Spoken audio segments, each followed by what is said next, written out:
చెబితే దైవానివే, తన గూర్చి నువ్వు చెబితే దైవానివే. నీ కొరకు చూశాడు ఆ దేవుడే, నీ కొరకు చూశాడు ఆ దేవుడే. ప్రభునందు ప్రియమైన దేవుని పిల్లారా, ఆరోగ్యానికి అసూయ హానికరమా అంశం పేరు మరొకసారి అండి. ఆరోగ్యానికి అసూయ హానికరమా? మనిషి బ్రతకడానికి కావలసిన ప్రాథమిక అవసరాలు ఆహారం, దుస్తువులు మరియు నివాసం.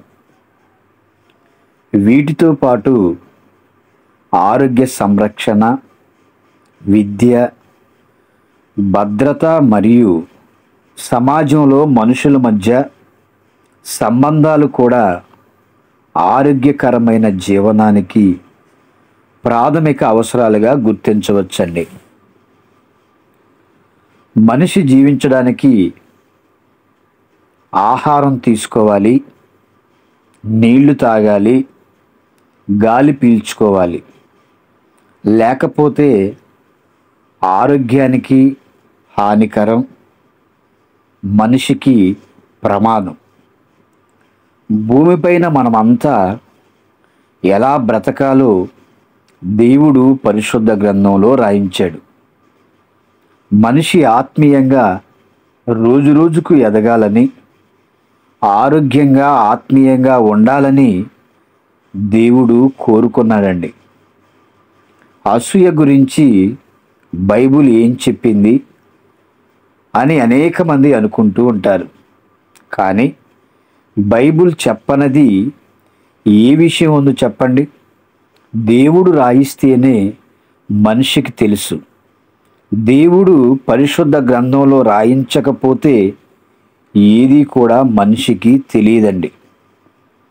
ఆరోగ్యానికి అసూయ హానికరమా అనే సందేహం మనందరిలో ఉంటుంది. ఆరోగ్యానికి అసూయ హానికరం ఎలా అవుతుందండి అని మనందరిలో ఒక ఆలోచన అండి. మద్యం సేవించడం, పొగ త్రాగడం, మత్తు పదార్థాలకు అలవాటు పడడం, అలాగే సెల్ ఫోన్ ఎక్కువగా ఉపయోగించడం ఆరోగ్యానికి హానికరం. ఇవి హానికరం అయినప్పుడు అసూయ అనేది ఆరోగ్యానికి ఎలా హానికరము అవుతుంది అని మనకి సందేహం అనేది ఉంటుంది. మనిషి శరీరంలో సాధారణంగా బీపీ 120/80 ఉండాలండి. ఈ బీపీ అనేది వయసుల వారీగా కూడా ఉంటుంది.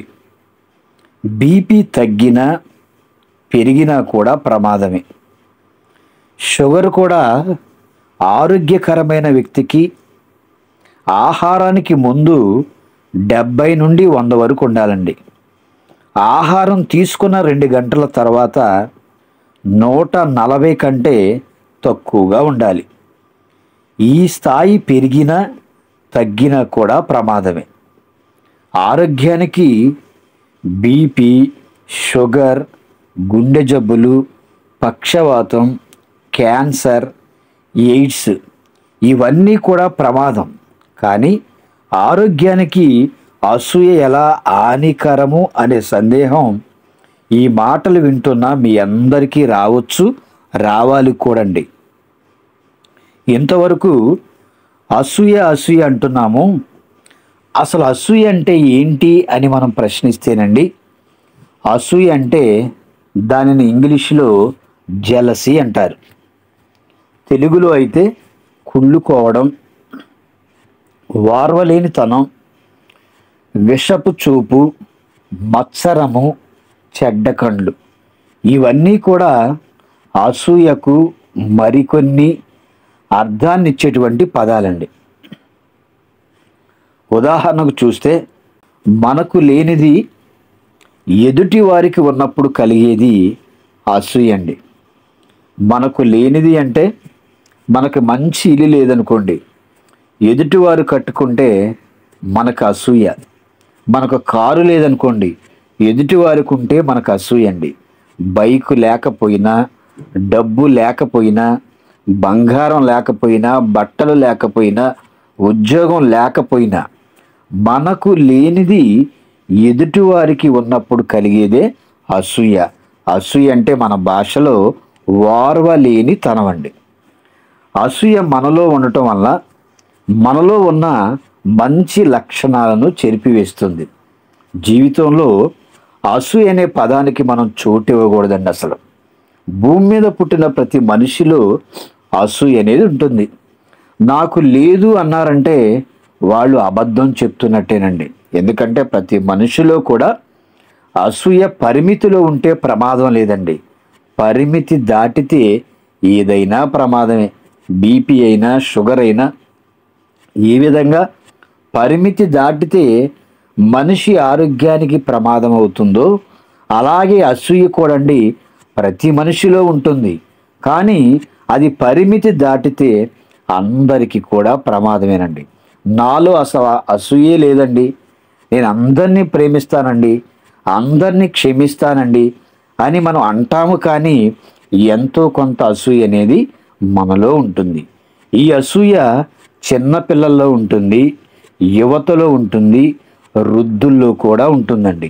అంటే వయసుతో సంబంధం లేకుండా అసూయ అందరిలో కూడా ఉంటుంది. చూడండి, చిన్నపిల్లలు కూడా చదువుల విషయంలో ఆ క్లాసులో ఎవరైనా ఫస్ట్ వస్తుంటే అసూయపడి వాళ్ళని ఏదో ఒకటి చేయాలని ఆలోచిస్తారండి. చిన్న వయసులో కూడా అలాంటి ఆలోచనలు వస్తున్నాయంటే ఓర్చుకోలేకపోతున్నారు. వాళ్ళలో కూడా అసూయ ఉందండి. ఇక యువతలో చూస్తే అసూయ వలన ఒకరినొకరు కూడా చంపుకుంటూ ఉన్నారు. ఇక వృద్ధుల్లో చూస్తేనండి, ఈ వృద్ధాప్యానికి వచ్చిన తర్వాత వీళ్ళకి చాదస్తం పెరిగిపోతుంది. ప్రతి విషయంలో కూడా అసూయ పడుతూనే ఉంటారు. ఏమండి, పక్క వాళ్ళ కోళ్ళు మన ఇంట్లోకి వచ్చినా, వాళ్ళ పశువులు వచ్చినా, వాళ్ళ కుక్కలు వచ్చినా, ఇంకా మనుషులు వచ్చినా, ఎవరు వచ్చినా సరే ఓర్చుకునే స్వభావం వృద్ధాప్యానికి వచ్చిన తర్వాత వాళ్ళలో ఉండదండి. ఎందుకంటే వెంటనే వాటిపైన యాక్షన్ తీసుకుంటూ ఉంటారు. అంటే అసూయ అనేది అన్ని వయసుల వారిలో ఉంటుంది అని మనం చెప్పవచ్చు. మరి అసూయ చాలా ప్రమాదకరమైనది. మనిషి ఆరోగ్యానికి, ఆత్మీయ జీవితానికి కూడా చాలా ప్రమాదం అండి. మొట్టమొదటిగా అసూయతో, కోపంతో హత్య చేసింది ఎవరు, చేయబడింది ఎవరు, పరిశుద్ధ గ్రంథం నుంచి ఆలోచన చేద్దామండి. ఆదికాండము 4వ అధ్యాయము 5 నుంచి 8 వచనాల వరకు చూద్దామండి. ఆదికాండము 4వ అధ్యాయము 5 నుంచి 8 వచనాల వరకు. కయీనును అతని అర్పణను ఆయన లక్ష్య పెట్టలేదు కాబట్టి కయీనుకు మిక్కిలి కోపము వచ్చి అతడు తన ముఖము చిన్నబుచ్చుకొనగా, యెహోవా, కయీనుతో నీకు కోపమేలా? ముఖము చిన్నబుచ్చుకొని ఉన్నావేమి? నీవు సత్క్రియ చేసిన ఎడల తలనెత్తుకొనవా? సత్క్రియ చేయని ఎడల వాకిట పాపము పొంచియుండును. నీ ఎడల దానికి వాంఛ కలుగును, నీవు దానిని ఏలుదు అనెను. కయీను తన తమ్ముడైన హేబేలుతో మాటలాడెను. వారు పొలములో ఉన్నప్పుడు కయీను తన తమ్ముడైన హేబేలు మీద పడి అతనిని చంపెను. ఈ సందర్భాన్ని మనం ఆలోచిస్తేనండి, కయీను, హేబేలు కూడా దేవునికి అర్పణను అర్పించారు. అయితే దేవుడు కయీను అర్పణను లక్ష్య పెట్టలేదండి, హేబేలు అర్పణను మాత్రమే లక్ష్య పెట్టాడు. వెంటనే కయీనుకు మిక్కిలి కోపం వచ్చేసిందండి. కోపం వచ్చి తన ముఖాన్ని చిన్నబుచ్చుకున్నాడు. ఎవరి మీద కోపం వచ్చిందండి? ఏమంటే లక్ష్య పెట్టన్నది దేవుడు. అయితే దేవుని మీద కోపం రావాలి. కానీ ఈయనకు మిక్కిలి కోపం వచ్చి అతడు తన ముఖము చిన్నబుచ్చుకొనగా, యెహోవా, కయీనుతో నీకు కోపమేలా? ముఖము చిన్నబుచ్చుకొని ఉన్నామేమి? నీవు సత్క్రియ చేసిన ఎడల, నువ్వు మంచి పని చేసిన ఎడల తలనెత్తుకొనవా, సత్క్రియ చేయని ఎడల వాకిట పాపము పొంచి ఉండును. అండ్ మంచి పనులు చేస్తే సమాజంలో మనం గౌరవంగా బ్రతకగలమండి. కానీ సత్క్రియలు చేయకపోతేనండి మనం పాపంలో ఉన్నట్లే, పాపంతో మనం బ్రతుకుతూ ఉన్నట్లేనండి. కాబట్టి పాపము చేస్తేనండి అదే పాపానికి అలవాటు పడిపోయి మనం దేవుని దగ్గరికి రాలేకపోతున్నాం. నీ ఎడల దానికి వాంఛ కలుగును, నీవు దానిని ఏలుదు అనెను. అంటే నేటి సమాజాన్ని మనం ఆలోచిస్తే పాపమే ప్రపంచాన్ని ఏలుతున్నట్లుగా ఉందండి. అంతే కదండి. అనేక మంది పాపంలోనే ఉన్నారు తప్ప ఆ పాపాన్ని కడుక్కొని ప్రభు దగ్గరకు వచ్చి ప్రభు మార్గం ఏంటో తెలుసుకొని పరలోకానికి వెళ్ళాలి అనేటువంటి ఆలోచన కలిగి ఉన్న ఈ పాపపు లోకాన్ని విడిచిపెట్టక ఇంకా అనేక మంది పాపాన్ని అంటించుకునే బ్రతుకుతూ ఉన్నారండి. కయీను తన తమ్ముడైన హేబేలుతో మాట్లాడాడు. ఏమండి, మరి అప్పుడు ఆదాము గారి గర్భాన పుట్టేటువంటి ఇద్దరు కుమారులు కయీను హేబేలు మాత్రమే ఉన్నారు. కయీను తన తమ్ముడైన హేబేలుతో ఏమని మాట్లాడి ఉంటాడండి? నువ్వే దేవునికి ఇవ్వగలవా, మేము ఇవ్వలేమా అన్నట్లుగా ఏవో కొన్ని విషయాలు మాట్లాడి ఉంటాడు. వారు పొలములో ఉన్నప్పుడు కయీను తన తమ్ముడైన హేబేలు మీద పడి అతన్ని చంపెను. ఏమండి, కయీను అర్పణను స్వీకరించలేదు, హేబేలు అర్పణను దేవుడు స్వీకరించాడండి. కయీనుకు మిక్కిలి కోపం వచ్చి, నీకే భక్తి ఉందా, నీవే ఇస్తావా, నీవే చేస్తావా, నేను చెయ్యలేనని అతని మీద పడి చంపాడండి. కోపం అంటేనండి అసూయ ఎదుటి వ్యక్తిలో ఉన్నప్పుడు మనలో కోపము, ద్వేషము, ఈర్ష్య, వారవలేనితనం, ఏమండి ఇవన్నీ ఆలోచనలు మనలోకి వచ్చేస్తాయండి. కాబట్టి ఇక్కడ కోపము వలన ఏం చేశాడంటే తన సహోదరుడైనటువంటి హేబేలును చంపినవాడిగా కయీను మనకు కనిపిస్తూ ఉన్నాడండి. అంటే అసూయ ఒక మనిషిని చంపినట్లుగా మనం చూస్తూ ఉన్నాం. ఉదాహరణకు చూస్తేనండి, మనలో చాలామంది టీవీలు చూస్తూ ఉంటారు. టీవీలో చాలామంది చక్కగా వార్తలు చూసేవాళ్ళు ఉంటారు, ప్రోగ్రామ్స్ చూసేవాళ్ళు ఉంటారు, సినిమాలు, సీరియల్ కూడా చూసేవాళ్ళు ఉంటారండి. ఇలా మనం టీవీ చూస్తూ ఉన్నప్పుడు మంచి సీన్లో కరెంటు పోతే వెంటనే బయటకు వచ్చి మన ప్రక్క ఇంటి వారిలో ఎదురింటి వారిలో కరెంట్ ఉందో లేదో చూస్తామండి.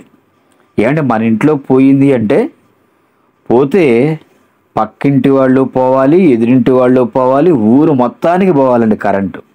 అలా కాకుండా మన ఇంటిలో పోయి మన ఎదురింటి వాళ్ళనో పక్కింటి వాళ్ళు ఉంది అనుకోండి, మనకి వెంటనే ఒక ఆలోచన వచ్చేస్తుందండి.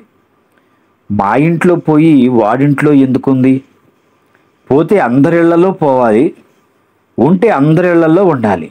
కానీ మా ఇంట్లో పోయి వాడింట్లో ఉంది అంటే మనకి కడుపు మంటండి. ఎందుకంటే మనం ఓర్చుకోలేము. వాడింట్లో కూడా పోవాలి, టీవీ చూస్తే నేను చూడాలి, వాడు చూడాలి, చూడకపోతే నేను చూడకూడదు, వాడు చూడకూడదు అనేటువంటి ఆలోచన ఈనాడు అనేక మందిలో ఉంటుందండి. ఏమండి, మనకు పోయినందుకు కాదు కానీ బాధ పక్కన ఇంట్లో వాడికి కరెంటు ఉన్నందుకండి మనకి కోపం, అసూయ, వారవలేని తలం అండి. మరి అలా మంచి సీన్లో కరెంటు పోతే ఏమండి ఈ టైంలోనే కరెంటు తీయాలని తీసిన లైన్ మ్యాన్ను తిట్టేటువంటి తిట్లు కండి వాడు కూడా ఆత్మహత్య చేసుకునే విధంగా ఈనాడు అనేక మంది మాట్లాడేవాళ్ళు ఉంటారు. స్త్రీలైనా సరే, పురుషులైనా సరే. ఎందుకంటే స్త్రీలైతేనండి సీరియల్స్ ఎక్కువ చూస్తూ ఉంటారు. ఈ సీరియల్స్ ఎప్పుడు కూడా వీళ్ళందరినీ ఆ సీరియల్స్ ఆకట్టుకునే విధంగా ఉంటాయండి. ఏమంటే వచ్చేది కొద్ది నిమిషాలైనా ఆ కొద్ది నిమిషాలకి అట్రాక్ట్ అయిపోయి వీళ్ళంతా త్వరగా పనులు చేసుకొని చక్కగా 6 గంటల నుంచి 10 గంటల వరకు వచ్చేటువంటి సీరియల్ అండి క్రమం తప్పకుండా చూస్తూ ఉంటారు. ఏ సమయంలో కరెంటు పోయినా సరే తప్పకుండా తీసిన వాడిని తిట్టుకుంటూ ఉంటారండి. ఒకవేళ కరెంటు తీసినటువంటి లైన్ మ్యాను మన పక్కనే ఉంటే ఈ ఆడవాళ్ళు మగవాళ్ళు తిట్టేటువంటి తిట్లకు ఆత్మహత్య కూడా చేసుకుంటారు. ఎందుకంటే అలాంటి భయంకరమైనటువంటి మాటలు మాట్లాడేవాళ్ళు ఉంటారండి. ఎందుకంటే ఆ సీరియల్ ఏం జరుగుతుందో అని ఏమంటే వాట్ నెక్స్ట్ అన్నట్లుగా ఏం జరుగుతుందో తెలియాలి కదా. కాబట్టి తీసిన వెంటనే కోపం మీద ఉంటారు కదండి. అందుకని వాళ్ళు ఎలాగైనా మాట్లాడతారు. మరి కయ్యను కూడా అండి కోపము, అసూయ, ద్వేషం, ఈర్ష్య వలన మరి అతను తన తమ్ముడైనటువంటి హెబెలును చంపాడు. కాబట్టి అసూయ మనల్ని మనం చంపుకునేలా చేస్తుంది. అసూయ మరొక వ్యక్తిని కూడా చంపుకునేలా చేస్తుందండి. కాబట్టి అసూయ ఉన్నవారిని చూస్తూ దేవుడు పరిశుద్ధ గ్రంథంలో ఏమని రాయించాడో మరొక మాట చూద్దామండి. యోబు గ్రంథము 5వ అధ్యాయము 2వ వచనాన్ని చూద్దామండి. యోబు గ్రంథము 5వ అధ్యాయము 2వ వచనం. దౌర్భాగ్యమును గూర్చి ఏడ్చుట వలన మూఢులు నశించెదరు, బుద్ధి లేనివారు అసూయ వలన చచ్చెదరు. బుద్ధి లేనివారు అసూయ వలన చచ్చెదరు. బుద్ధి లేనివారంటే ఎవరండి? జ్ఞానం లేనివాడు మూర్ఖుడండి. బుద్ధి లేనివారు అసూయ పడతారు, అసూయ వలన చనిపోతారని దేవుడు రాయించాడండి. బుద్ధి ఉన్నవాడికి అసూయ ఉండదు. బుద్ధి ఉన్నవాడికి అసూయ ఉన్నా అది పరిమితిలోనే ఉంటుందండి. కానీ బుద్ధి లేని వాడికండి ప్రతి విషయంలో కూడా కోపం, ప్రతి విషయంలో కూడా అసూయ, ప్రతి విషయంలో కూడా వారవలేని తనం ఉంటుందండి. మరి మీలో ఎవరైనా అసూయ కలిగి ఉంటే అది మిమ్మల్ని చంపుతుంది అని మనం అర్థం చేసుకోవాలండి. కాబట్టి అసూయకు మనం అంతా కూడా దూరంగా ఉండాలి. కొన్ని రోగాలు చూడండి, మన శరీరంకు వచ్చిన తర్వాత వాటికి కొన్ని మందులు వేస్తాము. కొన్ని రోగాలండి మందులకు తగ్గుతాయి, కొన్ని రోగాలు తగ్గవండి. అలాగే మరి కొన్ని రోగాలు అలాగే ఉండిపోతాయి. అలాగే మనం కూడా అండి అసూయ పడకుండా ఉంటే ఎక్కువ కాలం బ్రతికే అవకాశం ఉంది. లేకపోతే అసూయ మనల్ని చంపుతుంది. కొన్ని విషయాలు చూద్దాం. చూడండి, బైబిల్ చరిత్రలోనే ఒక వ్యక్తి యోధా జాతిపై అసూయ పడిన వాడిగా మనం చూస్తూ ఉన్నామండి. ఆ వ్యక్తి ఒక్కడనే చంపితే నాకు ఉపయోగం ఏముంది, అది నాకు చిన్న విషయము.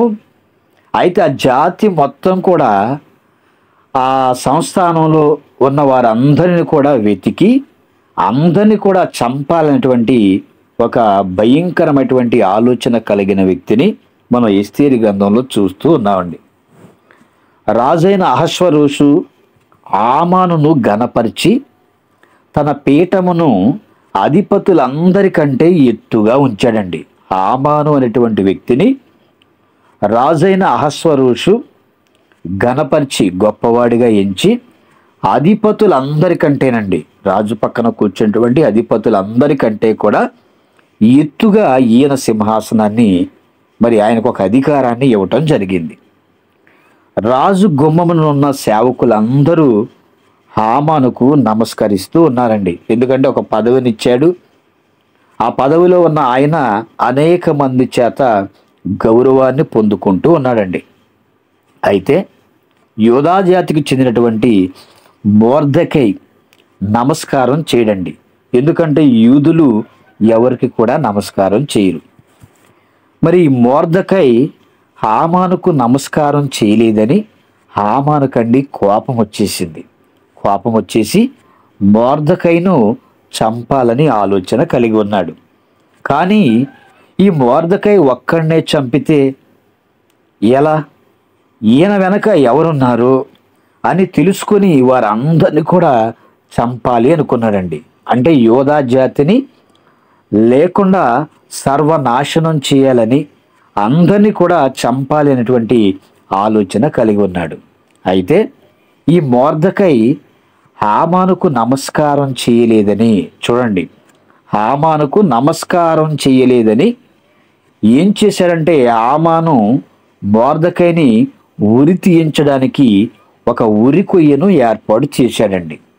అయితే ఏ ఉరి కొయ్య అయితే మొర్దెకైని మరి చంపి వేలాడి తీయడానికి హామాను ఏర్పాటు చేశాడు, తర్వాత హామాను పనినటువంటి కుట్రను తెలుసుకున్నటువంటి రాజు అదే ఉరి కొయ్యపై హామానును ఉరి తీయించాడండి.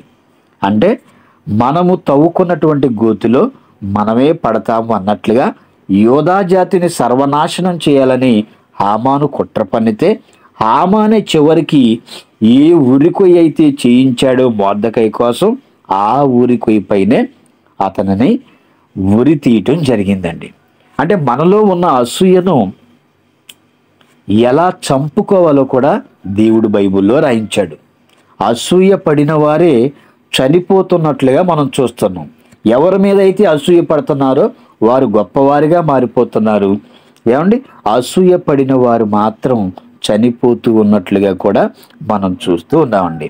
మరి మనలో ఉన్న అసూయను మనం ఎలా చంపుకోవాలో దానికి కూడా బైబిల్ చక్కటి మాటను తెలియజేస్తుందో చూడండి.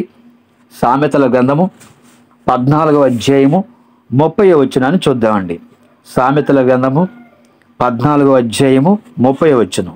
సాత్వికమైన మనసు శరీరమునకు జీవము, మత్సరము ఎముకలకు కుళ్ళు. సాత్వికమైన మనసు శరీరమునకు జీవం అండి. జీవం అంటే ఆరోగ్యం అండి. మత్సరము ఎముకలకు కుళ్ళు అంటండి. శరీరానికి జీవము సాత్వికమైన మనసు. సాత్వికమైన మనసు అంటే మృదువైన మనసు అని, స్వచ్ఛమైన మనసు అని, శాంతమైన మనసు అండి. మత్సరం అంటే అసూయ లేదా ఈర్ష్య. ఇది ఒక చెడ్డ గుణం అండి మనిషిలో. మన చుట్టుప్రక్కల ఉన్న వారిని, వారి ఆస్తులను, వారి సంతోషాన్ని, వారి విజయాలను చూసి వార్వలేని తనం అండి. మత్సరము ఎముకలను కుళ్ళిపోయేలా చేస్తుందంటే ఎంత భయంకరమైనదో చూడండి. మత్సరము అన్నా కూడా అసూయేనండి. అంటే ఈ అసూయే మనలో ఉన్నటువంటి ఎముకలను కుళ్ళిపోయేలా చేస్తుందంటే అసలు అసూయ ఎంత ప్రమాదకరమైనదో ఆలోచించండి. ఏమండి, మన శరీరాన్ని చూస్తే పైన చర్మం ఉంది, లోపల ఏమండి మాంసం ఉంది. ఆ మాంసము లోపల ఏమంటే నరాలు ఉన్నాయి. ఆ నరాలను అంటి పెట్టుకోనండి ఇంకా లోపల మనం చూస్తే ఎముకలు ఉన్నాయి. అంటే శరీరం నుంచి మాంసంలోకి, నరాల్లోకి, తర్వాత ఎముకలను కూడా కుళ్ళిపోయేలా చేస్తుందంటే అసలు అసూయ ఎంత ప్రమాదకరమైనదో ఆలోచించండి. ఏమంటే మోషే మిక్కిలి సాత్వికుడండి. మోషే 40 సంవత్సరాలు అరణ్యంలో ఇజ్రాయేలు ప్రజలను సుమారుగా 20 లక్షలకు పైగా ఉన్న వారిని నడిపించాడండి. సాత్వికుడు కాబట్టి నడిపించాడు. వారి గురించి దేవుడు, ఎవరి గురించి? ఇజ్రాయేలు ప్రజల గురించి దేవుడు దుర్మార్గులని, దుష్టులు అని, పాపిష్టి జనము అని, అవిధేయులని దేవుడు వారి కొరకు రాయించాడండి ఎన్నో మాటలు. సాత్వికమైన మనసు మోషేకి ఉంది కాబట్టి ఇజ్రాయేలు జనాంగాన్ని భరిస్తూ వచ్చాడండి. ఏమండి, సుమారుగా 20 లక్షలకు పైగా వారందరిని కూడా భరించటం అంటే మామూలు విషయం. ఒక కుటుంబంలో ఉన్నటువంటి మన గర్భాన పుట్టినటువంటి 2 పిల్లలను మనం భరించడమే చాలా కష్టమైపోతుంది. అలాంటప్పుడండి 20 లక్షల మందికి పైగా ఉన్నటువంటి ఇజ్రాయేలు జనాంగాన్ని భరించాలంటే ఎంత సహనం, ఎంత ఓర్పు, ఎంత సాత్వికము కావాలో ఆలోచించండి. ఏమంటే అందుకనే దేవుడు మోషేను ఎన్నుకున్నాడు. అహరోన్ అయితే భరించేవాడు కాదండి. మోషే వలె యేసుక్రీస్తు వారు కూడా సాత్వికుడే. మరి ఈ మనసు కలిగిన వారు, ఏ మనసు? సాత్వికమైన మనసు కలిగిన వారు ఎవరు ఎన్ని మాటలు అన్నా, ఎన్ని నిందలు వేసినా, అవమానించినా సరే భరిస్తూనే ఉంటారు. కానీ చాలామందిలో సాత్వికమైన మనసు లేకే భరించేవారిగా ఉండరండి. కొంతమంది అండి మరి అలాంటి మనసు లేక ఎవరు ఏమన్నా కూడా ఒప్పుకోరు, తిరిగి వెంటనే అంటారండి. సంఘానికి కూడా దూరం అయిపోతూ ఉంటారు. కానీ పేరుకు క్రైస్తవులండి. ఈనాడు సమాజంలో అనేక మంది మేము కూడా క్రైస్తవులమే అని చెప్పుకుంటున్నారు తప్ప పేరులో క్రైస్తవులు అని ఉంది, కానీ వాళ్ళ జీవితాల్లో మాత్రం క్రీస్తు లేడండి. ప్రేమ లేదు, దయ లేదు, ఐక్యత కూడా లేదండి. మళ్ళీ వీళ్ళందరికీ కూడా పరలోకం కావాలి అని మాట్లాడుతూ ఉన్నారు. ఉదాహరణకు మనం కొన్ని విషయాలను చూస్తేనండి, మన గర్భాన పుట్టినటువంటి పిల్లలు చేసే అల్లరి మన ఇంట్లో తల్లిదండ్రులుగా మనమే భరించలేము. అందుకే ఉదయం స్కూలుకి పంపించి సాయంత్రం వరకు ప్రశాంతంగా ఉంటామండి. కానీ పిల్లలకు దసరా సెలవులు కానీ, సంక్రాంతి సెలవులు కానీ, లేకపోతే వేసవి సెలవులు అంటేనండి తల్లి గుండెలో కానీ తండ్రి గుండెలో కానీ రాయి పడినట్లు అవుతుంది. ఎందుకంటే దసరా సెలవులు 10 రోజులే, ఏమండి సంక్రాంతి సెలవులు కూడా 10 రోజులే అండి. మరి వేసవికాలం సెలవులు చూస్తే 50 రోజులు ఉంటుంది. ఈ 50 రోజులు పిల్లల్ని ఎలా భరించాలనేటువంటి ఆలోచన మనకు ఉంటుందండి. ఎందుకంటే మనం ప్రతిరోజు భరించడానికి, వాళ్ళు చేసేటువంటి అల్లరిని మనం కంట్రోల్ చేయడానికి ఎన్నో రకాలుగా అరుస్తూ ఏమండి వాళ్ళని మంచి మార్గంలో పెట్టే ప్రయత్నం చేస్తూ ఉంటాం. కానీ సెలవుల్లో నుండి పిల్లలు ఎంతో అల్లరి చేస్తూ ఉంటారు. ఆ అల్లరి చేస్తూ ఉన్నప్పుడు మనకు ఎలా అనిపిస్తుంది చెప్పండి? వీళ్ళకి స్కూల్ ఉంటేనే బాగుండు, మేం ప్రశాంతంగా ఉంటాము అన్నట్లుగా వీళ్ళు మాట్లాడుతూ ఉంటారు. అంటే తల్లిదండ్రుల్లో కూడా అండి సాత్వికమైనటువంటి మనసు అది ఎక్కువగా మనకు కనిపించదు. ఎందుకంటే పిల్లలు చేసేటువంటి అల్లరికి ఎవరికైనా కోపం వస్తుంది, మనం వారిని గద్దిస్తూనే ఉంటాం. కానీ సెలవులు ఎక్కువ అనేసరికి మరి తల్లిదండ్రులకు కొంచెం బాధ అనేది మనకు ఉంటుందండి. ఇక కొంతమంది నేను మాట అంటే పడనండి అంటారు. క్రైస్తవునిగా మన మాట అంటే పడటం కాదండి, ఎవరైనా దెబ్బ కొట్టినా కూడా మనం పడాలి అని యేసుక్రీస్తు వారు చెప్పారు. ఒక చెంప మీద కొడితే మరొక చెంపను చూపించమన్నాడండి. మరి యేసుక్రీస్తు వారిని ఆనాడు ఉన్నటువంటి ఆ ప్రజలు తిండిబోతన్నారు, త్రాగుబోతు అన్నారు, దయ్యం పట్టినవాడు అన్నాడు, ఏమండి దయ్యాల అధిపతి అన్నారు, చివరికి ప్రభువును పిచ్చివాడని కూడా అన్నారండి. అయినా వారిపై ఆయన గొడవకి వెళ్ళలేదు. ఏమండి మరి ఇలాంటి మాటలు కూడా మాట్లాడినట్లుగా మనం చూడమండి. ఎందుకంటే మౌనంగా వాళ్ళు ఎన్ని అన్నా సరే వాటిని పట్టించుకొనకుండా ఆయన ఏ పని నిమిత్తమైతే వచ్చారో ఆ పనిని జరిగిస్తూ అనేక ప్రాంతాలకు సువార్త ప్రకటించడానికి వెళ్ళిపోతూ ఉన్నారండి. అంటే యేసుక్రీస్తు వారు సాత్వికుడు కాబట్టి, సాత్వికమైనటువంటి మనసు ఉంది కాబట్టి ఎవరు ఎన్ని మాటలు అన్నా సరే వాటిని పట్టించుకొనకుండానే ప్రభు వెళ్ళిపోతూ ఉన్నారండి ఆ కాలంలో. మరి మనిషి ఎక్కువగా ఆలోచించడం వలన షుగర్ కూడా వస్తుందండి. ఈరోజు ఏ కుటుంబంలో ఆలోచనలు లేనటువంటి వారు ఉన్నా చెప్పండి? తల్లిదండ్రులకు ఎన్నో బాధ్యతలు, పిల్లల వల్ల ఎన్నో సమస్యలు, వీటన్నిటి గురించి ఆలోచిస్తూ అండి నిజంగా అనేక మంది అనేక రోగాలను కూడా తెచ్చుకుంటూ ఉన్నారండి. మనిషి ఎక్కువగా ఆలోచించటం వలన షుగర్ వ్యాధి అనేది వస్తుందండి. మరి అసూయతో ఉండటం వలన ఎముకలు కూడా కుళ్ళిపోతాయి, బీపీ వస్తుంది, హార్ట్ అటాక్ వస్తుందండి, చివరికి మనిషే పోయేటువంటి అవకాశం ఉంది. ఆలోచించటం వలన మానసికంగా కూడా ఎన్నో సమస్యలు వస్తాయండి. దేని గురించి మనిషి ఆలోచిస్తున్నాడంటే ఈ శరీరం కోసం ఎప్పుడు ఏమి తినాలి, ఏమి త్రాగాలి, ఏమి ధరించుకోవాలని ఆలోచిస్తున్నాము తప్ప తిన్నది లోపలికి వెళ్ళిన తర్వాత ఎలా అరుగుతుందో ఎప్పుడైనా మనం ఆలోచించామండి? అది మన పని కాదు. మనం లోపల వేయటం వరకే మన పని.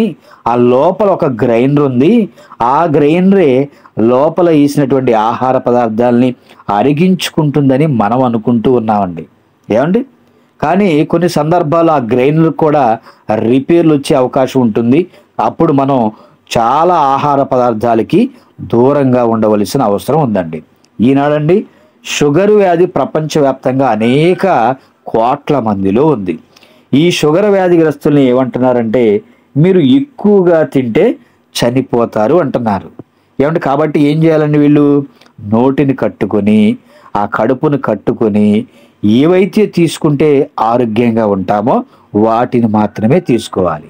కానీ మరొక రోగం, ఏమంటే ఎయిడ్స్ రోగం ఉన్న వారిని మీరు బాగా తినాలి, లేకపోతే మీరు చనిపోతారని వాళ్ళ గురించి మాట్లాడుతూ ఉన్నారు. కాబట్టి అండి మనం తిన్న ఆహారము ఏమంటే ప్రతిరోజు కూడా అండి ఏదో ఒకటి మనం కడుపులో వేస్తూనే ఉంటాం. ఏమండి కొంతమంది క్రమం తప్పకుండా ఆహారం తీసుకుంటారు, ఏమంటే 3 పూటల. కొంతమందికి సరిపడక మధ్య మధ్యలో ఏవో కొన్ని హోటల్లో దొరికేటువంటి కొన్ని మరి ఆహార పదార్థాలను టిఫిన్లు మనం తింటూనే ఉంటామండి. మరి ఏవి పడితే అవి కడుపులో మనం వేసినప్పుడు అండి వేసినవి అరగకపోతే ఎన్నో సమస్యలు వచ్చే అవకాశం ఉంది. వచ్చిన ఆ రోగాలకండి మనకు ట్యాబ్లెట్స్ ఉన్నాయి, హాస్పిటల్స్ ఉన్నాయి, ఏమండి అంటే మెడికల్ షాపులు ఉన్నాయి, సిరప్లు ఉన్నాయి. ఏమండి ఇవి కూడా సరిపడకపోతే ఇంకా మీరు ఆరోగ్యంగా ఉండాలంటే ఉదయం లేచిన వెంటనే జాగింగ్ చేయాలి, తర్వాత జిమ్ చేయాలని కొన్ని సలహాలు కూడా మనకి వైద్యులు సూచిస్తూ ఉంటారండి. మరి తిన్న ఆహారం జీర్ణాశయంలోనికి వెళ్ళిన తర్వాత ఆహారం అరగడానికి దేవుడు ఏం చేశాడంటే హైడ్రోక్లోరిక్ ఆమ్లం అండి, HCl హైడ్రోక్లోరిక్ ఆమ్లం దేవుడు మన జీర్ణాశయంలో ఆ ప్రేగుల్లో ఉత్పత్తి చేసే విధంగా దేవుడు హైడ్రోక్లోరిక్ ఆమ్లాన్ని మరి దేవుడు లోపల పెట్టడం జరిగిందండి ఆ పేగుల్లో. అది కూడా తగు గాఢతలో మాత్రమే రిలీజ్ అవ్వాలి. ఎక్కువ రిలీజ్ అయితే ఆ పేగులు కూడా మరి కాలిపోయేటువంటి అవకాశం ఉంటుంది కదండి. కాబట్టి తగు మోతాదులోనే ఆ ఆమ్లం అనేది రిలీజ్ అవుతూ ఉంటుంది. ఎందుకంటే ఆ ఆమ్లం ఆహారాన్ని అరిగించడానికి దేవుడే ఏర్పాటు చేశాడండి. మనమేమో సోమవారం నుంచి శనివారం వరకు అండి కూరగాయలు మెత్తని ఆహార పదార్థాలు మనం తీసుకుంటాం. ఇక ఆదివారం వచ్చేసరికి ఈరోజు ఆదివారం కాదండి, గట్టిగా తినాలి, ముక్కలు నవలాలి, మనకు నచ్చినటువంటి మంచి మాంసం తెచ్చుకొని ఏమండి పంటి కింద పెట్టుకొని పటపట గొరికి నమిలి మింగాలి అని ఎవరికి నచ్చిన మాంసాన్ని వాళ్ళు తెచ్చుకొని అనేక రకాల సౌండ్లు చేస్తూ కూడా తినేవారిని మనం చూస్తూ ఉన్నామండి. ఎందుకంటే సోమవారం నుంచి శనివారం వరకు తినేటువంటి ఆహార పదార్థాలు ఎలాంటి సౌండ్ రావట్లా, కానీ ఆదివారం కొంచెం స్పెషల్ ఉండాలి అన్నట్లుగా ఏం చేస్తారంటే ఎవరికి నచ్చినవి వాళ్ళు తెచ్చుకొని ఏమండి తింటూ ఉంటారు. కానీ ఈ రోజుల్లో మనం చూస్తేనండి సోమవారం నుంచి ఆదివారం వరకు మనం ఆలోచిస్తే ఎవరికి ఎప్పుడు నచ్చితే అప్పుడు వెళ్ళడం, ఏమంటే కొనుక్కోవడం, తెచ్చుకోవడం, వండుకోవడం, తినడం మనం చూస్తూనే ఉన్నామండి. ఏమంటే అలాగే అసూయ మన మనసులో పెట్టుకుంటే రిలీజ్ అవ్వవలసిన దానికంటే ఎక్కువ రిలీజ్ అవుతుందండి. ఏమంటే ఇక్కడ హైడ్రోక్లోరిక్ ఆమ్లం ఎంతవరకు అయితే రిలీజ్ అయితే మనం తిన్న ఆహారం అరిగిపోతుందండి. కానీ ఎక్కువ మోతాదులు అది రిలీజ్ కాదండి. అలా రిలీజ్ అయితే మనకే ప్రమాదం. అలాగే మనలో ఉన్నటువంటి అసూయ అండి, అది కూడా రిలీజ్ అవ్వవలసిన దానికంటే ఏమంటే ఎదుటివారిని చూసి మనం ఓకే పర్వాలేదు అనుకుంటే ఓకేనండి. అలా కాకుండా వాడిపైన మనకున్నటువంటి కోపం, ద్వేషం, ఈర్ష్య, అసూయ, వారవలేనితనం ఏమంటే ఇవన్నీ ఉంటేనండి రిలీజ్ అవ్వవలసిన దానికంటే అసూయ ఎక్కువ రిలీజ్ అయితే మనకే ప్రమాదం అండి. అందుకే మనలో కడుపు మంట ఎదుటివారిని చూస్తేనండి తన కోపమే తన శత్రువు అంటారు. మరి మిగతావండి తనకి మిత్రుడు అంటారా? కాదు కదండి. అన్ని విషయాలు కూడా కొన్ని మంచి విషయాలు ఉన్నాయి, కొన్ని మనం శత్రువుగా భావించుకున్నటువంటి విషయాలు మరికొన్ని ఉన్నాయండి. మరి కోపంతో ఉండే గుండె కొట్టుకునే వేగం పెరిగిపోతుందండి. ఇలా కొట్టుకొని మన ఆలోచన సరిగ్గా లేనప్పుడు, ఎదుటివారిని చూసి మనం ఓర్చుకోలేనప్పుడు అండి కొట్టుకొని చివరికి ఈ గుండె ఏ క్షణాన ఆగిపోతుందో కూడా మనకు తెలియదండి. అందుకని దేవుడు ఏమని రాయించాడండి, బుద్ధి లేని వారు అసూయ వలన చచ్చెదరు అంటున్నారు. నిజంగానండి, బుద్ధి లేకపోతే మనిషి అసూయ వలన చనిపోతాడు. మన అసూయ కూడా మనకు తెలిసిన వాళ్ళపైనే ఉంటుంది చూడండి మళ్ళీ. కానీ తెలియని వాళ్ళ మీద మనకు అసలు అసూయ ఉండదండి. ఎందుకంటే మన చుట్టుపక్కల మనం రోజు చూస్తున్న వాళ్ళని, మనం రోజు మాట్లాడుతున్న వాళ్ళని అండ్ వీళ్ళు మాత్రం మనకు తెలుసు. కాబట్టి మనకుంటే అసూయ వాళ్ళపైనే ఉంటుంది కానీ వేరే దేశాల్లో ఉన్న వారి పట్ల, వేరే రాష్ట్రాల్లో ఉన్న వారి పట్ల, మనకు తెలియనటువంటి అపరిచితుల పట్ల మనకి ఎలాంటి అసూయ అనేది ఉండదండి. ఎందుకంటే ఎక్కువగా మన చుట్టుపక్కల ఉన్న వారి పట్లే మనకి అసూయ ఉంటుంది. ఏమంటే ఎవరో కారు కొనుక్కున్నారనుకోండి, మనకు తెలియదు వాళ్ళ గురించి మనం అసూయ పడతామా? వాళ్ళ మీద మనకి ఏ అసూయ ఉండదండి. ఏమంటే ఇల్లు కట్టుకుంటేనండి వాళ్ళ మీద మనకు అసూయ ఉండదు. బంగారం కొనుక్కున్నా, భూములు కొనుక్కున్నా మనకు ఎలాంటి బాధ ఉండదండి. కానీ మన వాళ్ళు కొనుక్కుంటే, మనకు బాగా తెలిసిన వాళ్ళు కొనుక్కుంటేనండి మనకి బాధ, కడుపు మంట. ఎందుకంటే నాకు లేనిది వాళ్ళకి ఉన్నదని మనం ఓర్చుకోలేకపోతున్నాం అండి. అందుకని వాహనాల వెనుక నన్ను చూసి వేడవుకురని రాస్తారు. ఏమంటే మరికొన్ని వాటిపైనండి నీ ఏడుపే నా ఎదుగుదల అని రాస్తూ ఉంటారండి. ఏమండి వాళ్ళు ఏడుస్తూనే ఉంటారు, నేను ఎదుగుతూనే ఉంటాను. అలాగే ఏమంటే నన్ను చూసి ఏడవద్దని కూడా వాహనాలపైన రాస్తూ ఉంటారండి. ఇంతవరకు అసూయ ఆరోగ్యానికి ఎలా హానికరమో మనం చూసామండి. ఇక ఆధ్యాత్మిక జీవితానికి అసూయ ఎలా ప్రమాదకరమో, ఈ అసూయ మనిషిలో ఉండటం వల్ల ఆ మనిషి యొక్క జీవితాన్ని ఎలా దిగజారుస్తుందో మరికొన్ని విషయాలను మనం చూద్దామండి. అబ్రహాము గారి కుమారుడు ఇస్సాకు, ఇస్సాకు గారి కుమారుడు యాకోబు అండి. యాకోబు కుమారులు 12 మంది. ఆ 12 మందిలో 11వ వాడు యోసేపు, చివరి వాడండి బెన్యామీను. మరి యాకోబు కనాను దేశంలో నివసిస్తున్నప్పుడు యోసేపు 17 ఏండ్ల వాడై తన సహోదరులతో కూడా మందను మేపుచుండెను. ఆ రోజుల్లో నుండి ఎక్కువగా గొర్రెలను కాసేవారు. మందను మేపుచుండెను. ఏమంటే అలా మందలను మేపుచూ ఉన్నప్పుడు అన్నలు చేసేటువంటి చెడుతనమును గూర్చి సమాచారము ఎప్పటికప్పుడు తండ్రికి తెలియచేస్తూ ఉన్నాడు యోసేపు అండి. చూడండి, అన్నలు కానీ అక్కలు కానీ ఎవరైనా ఎలాంటి తప్పులు చేస్తున్నా ఇంట్లో ఉన్నటువంటి చిన్నపిల్లలు, తమ్ముళ్ళు, చెల్లెళ్ళు, అన్నయ్య ఎలా చేశాడు, అక్క ఎలా చేసింది అని వాళ్ళు చేస్తున్నటువంటి తప్పులను చిన్నపిల్లలు తల్లిదండ్రులకు తెలియచేస్తూ ఉంటారండి.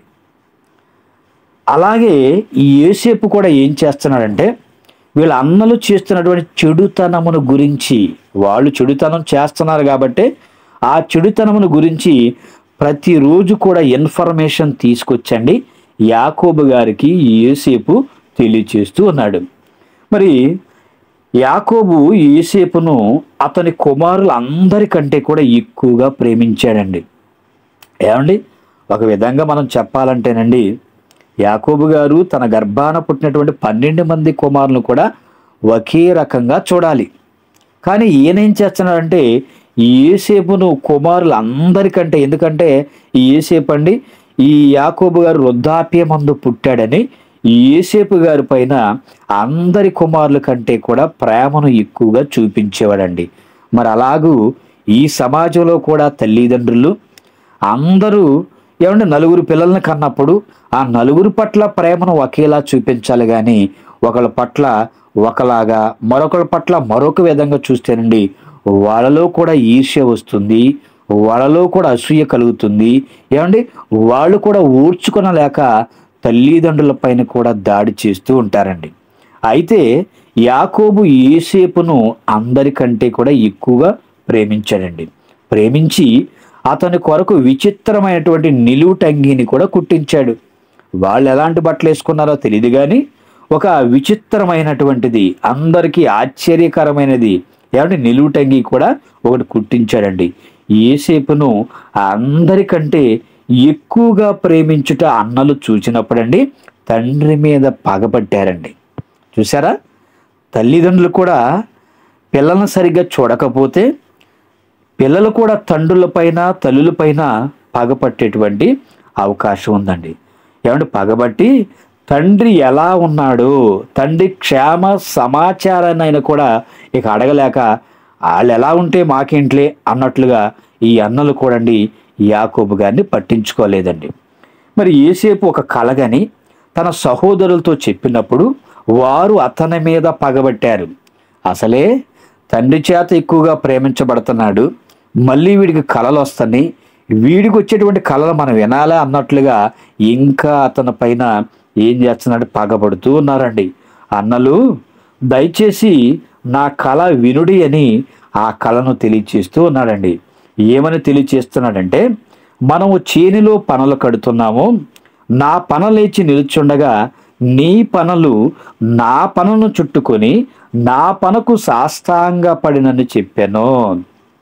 ఏమండి, అప్పుడు అన్నలు ఏమంటున్నారంటే, నీవు నిశ్చయముగా మమ్మల్ని ఏలతావా, మా మీద నీవు అధికారిగా ఉంటావని చెప్పి అతని కళను బట్టి అతని మాటలను బట్టి అతని మీద మరింత పగబెట్టుకున్నారండి. చూసారా, పగ చూసారండి ఎలా పెరిగిపోతుందో. యోసేపు మరొక కలగన్నాడండి. అసలే పగ పెరిగిపోతుంటుంటే ఈయన మరొక కళ కానీ ఈ కళ భావాన్ని చెప్తున్నాడు. చూడండి ఎలాంటి కళ వచ్చిందో ఈ కళను తల్లికి తండ్రికి కూడా చెప్తున్నాడు. చూడండి, యోసేపు మరొక కళ కని అందులో సూర్య చంద్రులను 11 నక్షత్రములను నాకు సాష్టాంగ పడినని చెప్పాను. ఏమండి, యోసేపు తన సహోదరులతోనూ తండ్రితో చెప్పినప్పుడు అతని తండ్రి అతనితో, నీవు కనిన కళ ఏమిటి, నేను నీ తల్లియు నీ సహోదరులు కూడా నిత్యముగా వచ్చి నీకు సాష్టాంగ పడుదుమా అని యోసేపు నుండి యాకోబు గారు గద్దించాడు. ఇక గద్దించిన తర్వాత అసలే అన్నలు బాగా పగను పెంచుకొని ఉన్నారు. మరి ఈ అన్నలు యోసేపు మీద ఎలాంటి మనసు కలిగి ఉన్నారో ఒక మాట చూద్దాం. చూడండి, ఆదికాండము 37వ అధ్యాయము 11వ వచనాన్ని చూద్దామండి. ఆదికాండము 37వ అధ్యాయము 11వ వచనం. అతని సహోదరులు అతని యందు అసూయపడిరి, అయితే అతని తండ్రి ఆ మాట జ్ఞాపకముంచుకొనెను. ఏమండి, అసూయపడిన అన్నలు యోసేపును చంపాలనుకున్నారు. రూబేను మాటలు విని యోసేపును చంపక అతనికి హాని ఏమీ చేయక అడవిలోనున్న ఒక గుంటలో అతన్ని పడవేయమని చెప్పాడండి. రూబేను పెద్ద కుమారుడు, అందులో కూడా నీళ్ళేవు, ఆ బావిలో నీళ్ళేవండి. మరి యోసేపును ఇస్మాయిల్కు 20 తులాల ఎండికి అమ్మివేశారు. వారు యోసేపు నుండి ఐగుప్తు దేశానికి తీసుకుపోయారు. ఆ దేశంలో ఫరో యొక్క ఉద్యోగస్తుడు, రాజ సంరక్షక సేనాధిపతి అయిన పొతీఫరు అనేటువంటి ఒక వ్యక్తికి అతను అమ్మివేశారు. మరి మనవాళ్ళు చూడండి, మనల్ని పట్టించుకోబోయినా సరే వేరే వాళ్ళు మనల్ని పట్టించుకుంటారు. అలాగే ఇక్కడ యోసేపు గారిని అన్నలు పట్టించుకోకపోయినా వేరే దేశానికి తీసుకెళ్ళినప్పుడు అండి, మరి ఆ పొతీఫరు చాలా చక్కగా యోసేపు గారిని చూస్తూ ఉన్నాడు. మరి అసూయ వలన అన్నలు అమ్మవేస్తే ఐగుప్తు దేశానికండి ప్రధానమంత్రి అయ్యాడు. ఆ అధ్యాయాన్ని మీరు చదువుకుంటే ఎలా ప్రధానమంత్రి అయ్యాడో, ఎన్ని అవమానాలు పొందుకున్నాడో మనం చూస్తామండి. ఇక ఏం చేశాడంటే, ఐగుప్తు దేశానికి ప్రధానమంత్రి అయ్యాడండి యోసేపు గారు. అధికారం అంతా కూడా తనదే అయిపోయింది. ఫరో మాత్రం కుర్చీ మీదే కూర్చున్నాడు.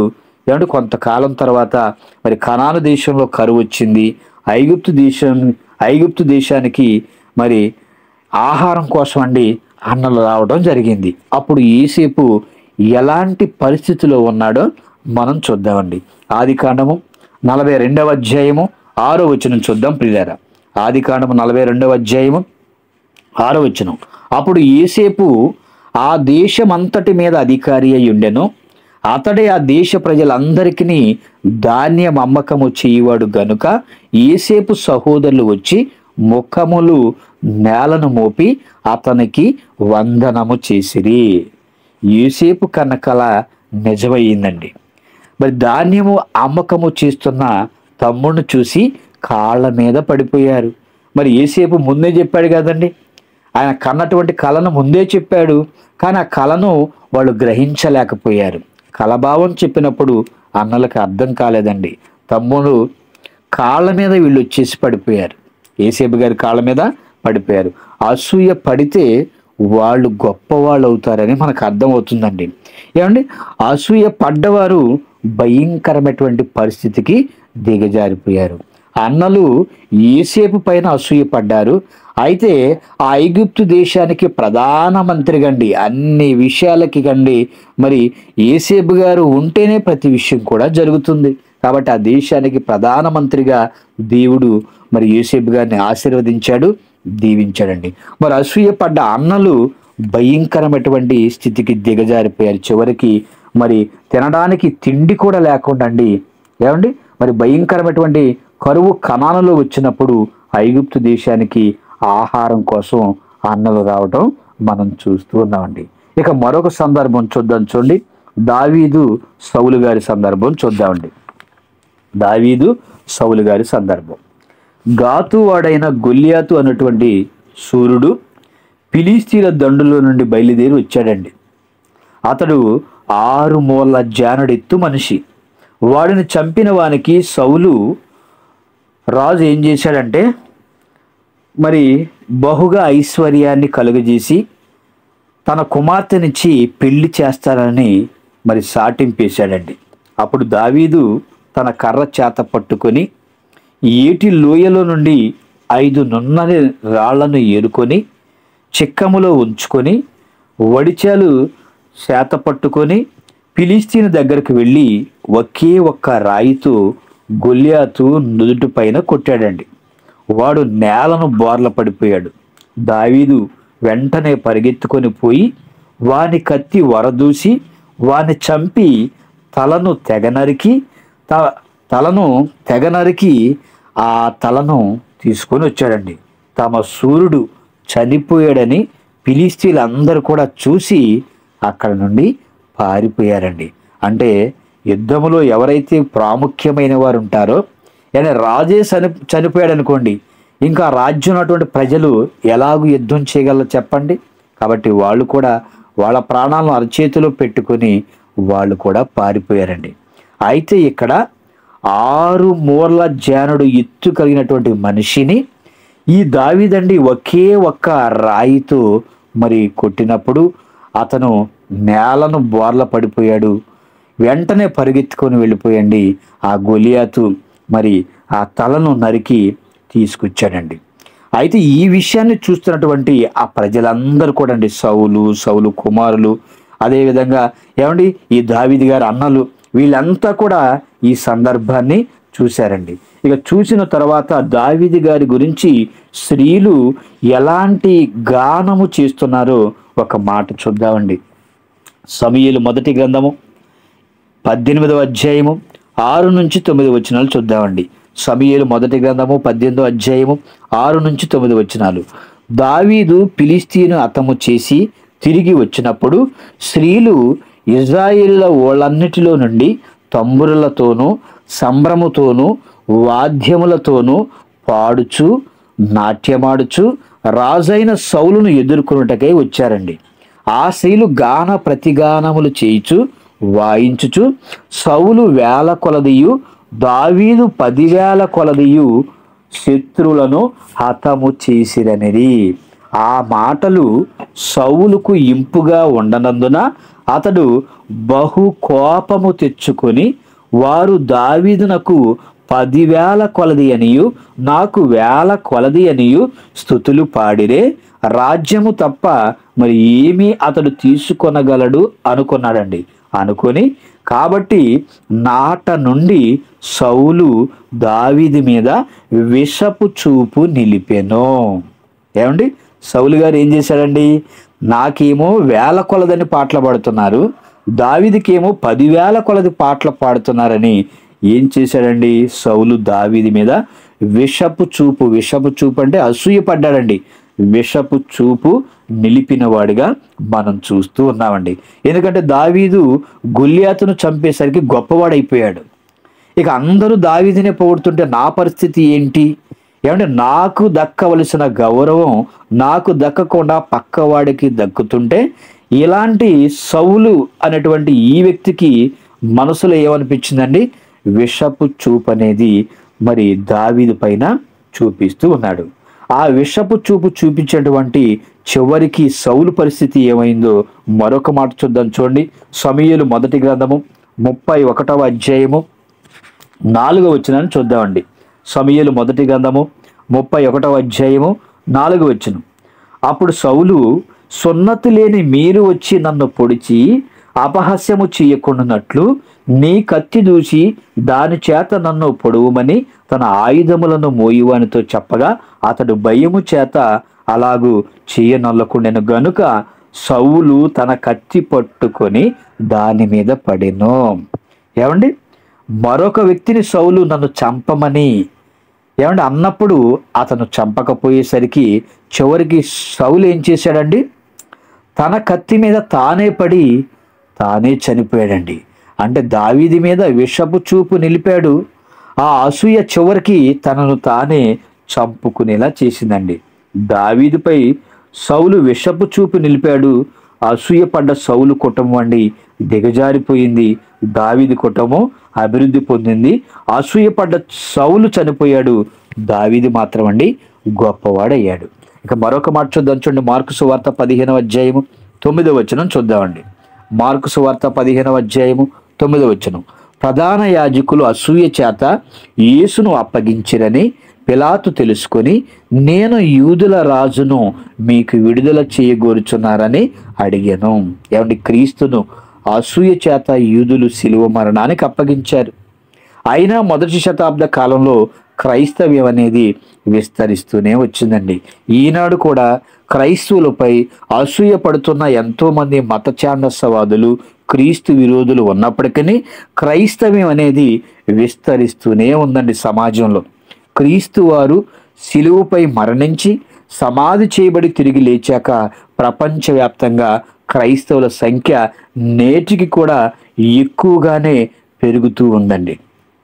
అసూయ పడే కొద్దీ క్రైస్తవ్యం విస్తరిస్తుంది అనేటువంటి సంగతి మత ఛాందసవాదులు మర్చిపోయారండి. ఆనాడు యేసుక్రీస్తు వారిని కూడా అసూయ చేతే మరి ఆనాడు యోధా ప్రజలు శిలువకు ఆయన అప్పగించారు. కొరింథీయులకు రాసినటువంటి మొదటి పత్రిక 3వ అధ్యాయము 3వ వచనం చూద్దామండి. కొరింథీయులకు రాసినటువంటి మొదటి పత్రిక 3వ అధ్యాయము 3వ వచనం. మీలో అసూయయు కలహమును ఉండగా మీరు శరీర సంబంధులై మనుష్య రీతిగా నడుచుకునేవారు కారా అంటున్నాడండి. ఏమంటే సంఘంలో ఉండవలసిన ప్రేమ, అనురాగాలు, ఆప్యాయతలు, పలకరింపులు లేవండి ఈనాడు. పగ, ద్వేషం, అసూయ, కలహములు, మత్సరములు అనేక మంది సంఘంలో ఉన్నటువంటి వారిలో మనకు కనిపిస్తూ ఉన్నాయి. ఎందుకంటే మనమంతా కూడా క్రైస్తవులమే. క్రైస్తవులుగా మనలో ఉన్నటువంటి కొన్ని సుగుణాలు, ప్రేమ, అనురాగాలు, ఆప్యాయతలు, పలకరింపులు లేవండి. చివరికి వందనాలు కూడా చెప్పుకునే పరిస్థితి లేదండి. ఏమి పెంచుకుంటున్నారంటే ఏమండి, పగను పెంచుకుంటున్నారు, ద్వేషాన్ని, అసూయను, ఏమండి కలహాల్ని పెంచుకునేటువంటి వారిగా మనం చూస్తూ ఉన్నామండి. ఏమండి, మాకు వాక్యం చెప్పే అవకాశం ఎవరా, పాట పాడే అవకాశం ఎవరా, ప్రార్థన చేసే అవకాశం ఎవరని గొడవలాడేవారిని కూడా మనం సంఘాల్లో చూస్తూ ఉన్నామండి. అసూయ అనేది మన ఆరోగ్యానికి, మన ఆత్మీయ జీవితానికి, కుటుంబానికి, సంఘానికి, సమాజానికి, చివరికి ఆ వ్యక్తికి కూడా మంచిది కాదండి. ఒక వ్యక్తిని చూసి మనం ఆనందిస్తున్నామంటే మనం ఆరోగ్యంగా ఉన్నాము అని. మనం ఒక వ్యక్తిని చూసి ఎప్పుడు కూడా కుళ్ళుకుంటున్నామంటేనండి మనకి అనారోగ్య సమస్యలు వస్తున్నాయని మనం గుర్తుపెట్టుకోవాలండి.